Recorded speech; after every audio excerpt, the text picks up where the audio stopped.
Siyanemukela futhi kuchungechunge lwamavidiyo #edufunde@home akusizayo ukuthi ufundise njengompetha ekhaya. Namhlanje sizobheka ukuthi uyihlela kanjani injongo ecacile yesifundo ngasinye. Iqiniso elimsulwa. Ulwazi lubalulekile, kodwa kufanele izingane zikufunde ukuthi ulwazi ezinalo zingalusebenzisa kanjani. Nansi ithiphu.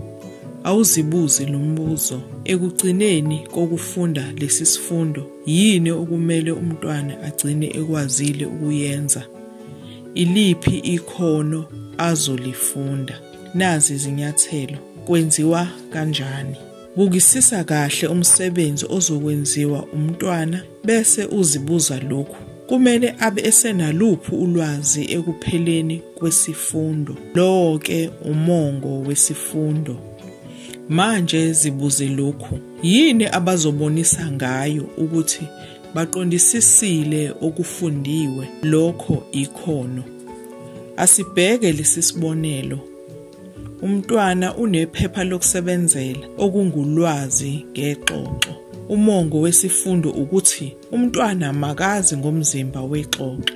Yilona ulwazi alutholile kulesi sifundo. Ikhono uzolikhombisa ngokuthi makakwazi ukubhala amagama amalunga omzimba wexoxo emfanekisweni ngendlela efanele. Lokhu kukhombisa ukuthi uyakwazi ukusebenzisa ulwazi. Khumbula, ikhono malibonakale ngamehlo, akafunde ikhono elilodwa ngesikhathi. Makuwumsebenzi onzima, ucozulule, asebenze ngezinyathelo ezincane. Okokugcina, makube mnandi ngoba abantwana bafunda kangcono uma kumnandi bekhululekile. Siyabonga ukuthi ube nathi futhi ngengxenye yesithathu yochungechunge luka #edufunde@home.